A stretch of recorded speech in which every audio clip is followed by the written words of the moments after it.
Hi, thanks again for joining me. My name is Dwayne from QuickBiz Education. And today I have something very exciting for you. And I do hope that you will enjoy this video.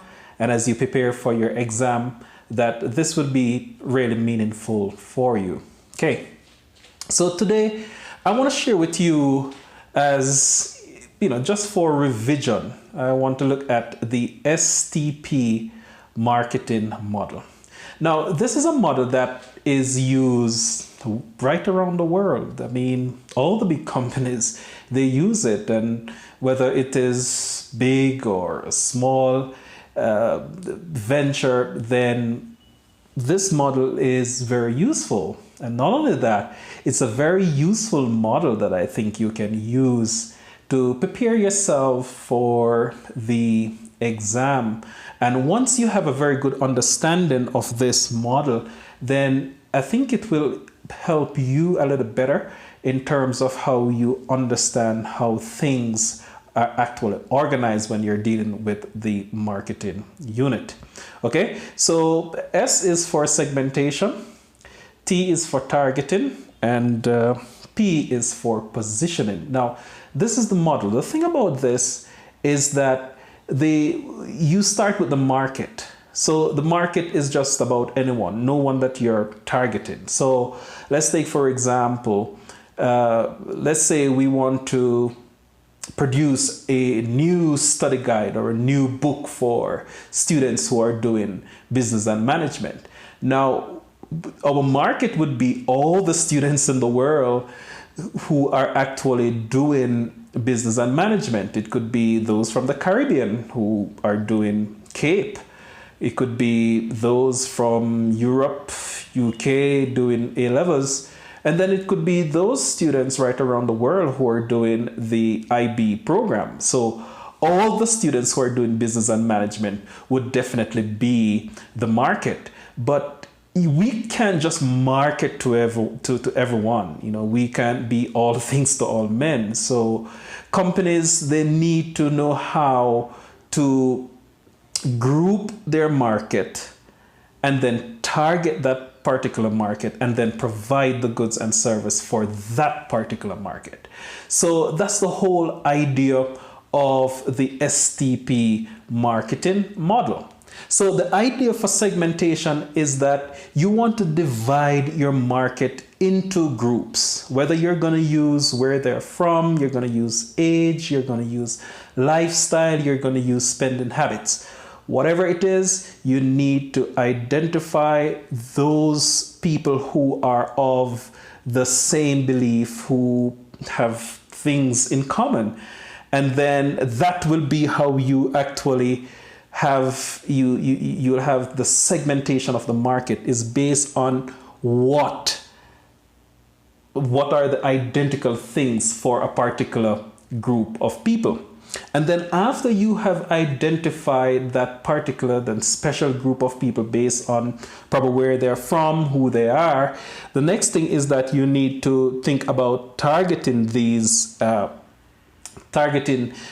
segmented group. Okay, so what we have here is that in targeting, you now need to look at all the different groups and then you determine which would be most attractive for me. So I want to produce this new study guide, I want to have this new book out, but is it going to be that students doing A-levels will purchase this book, or students doing CAPE will purchase this book, or students doing IB will purchase this book? So you look at the most attractive market segment, and then that's how you will determine now if we want to target the IB students, or we want to target the CAPE students, or we want to target the A-level students. Okay, so you also look at the size of the target, because now you want to go into the market, you need to know whether or not is it that we have more people doing IB business management in comparison to those students in the Caribbean who are doing CAPE. You have to do that market research to understand what is happening, and then you target that special group.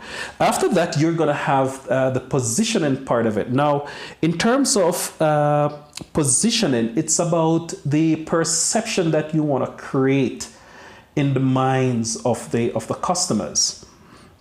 Okay, so in looking at positioning, it's where you are going to be in the market. How are they going to view your product?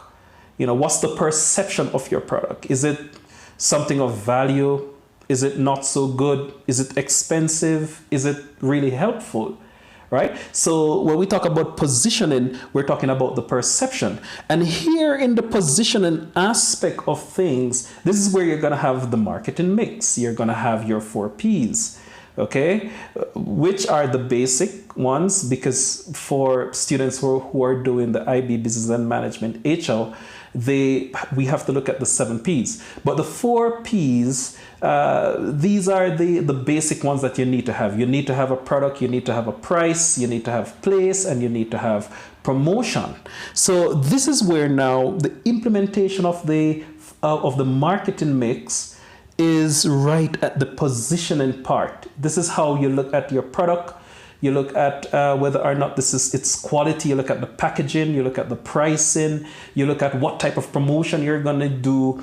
And then you look at how you are going to get it to your customers. Because remember, the whole idea of marketing is really getting your potential customers to be excited and to be interested in whatever you're doing. That's the whole idea of marketing. It's having people just wanting to buy the product. Okay, marketing should be so good that you can't resist. Okay, so you can't have marketing and then you're still doing other things to have people to buy. Marketing should be so good that people will just automatically go in and purchase the product. Okay, now also at the perception, there's something that is called the position map. So if you're going to go into the market and you have these 2 books, right? And let's say this one is a general one. This one is the more targeted one.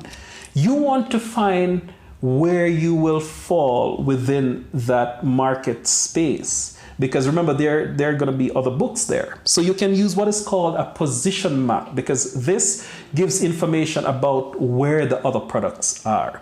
So if we were to look at this quickly, you'll have inexpensive, expensive, inexpensive. You'll have bulk and bulk content and probably revision content. I'm just using these. The idea of this is you have to look at the competitors. You'll have to look at all the other books within the marketplace, and then you put them in the different positions. After that is done, it will give you enough information to know where you can actually place your product.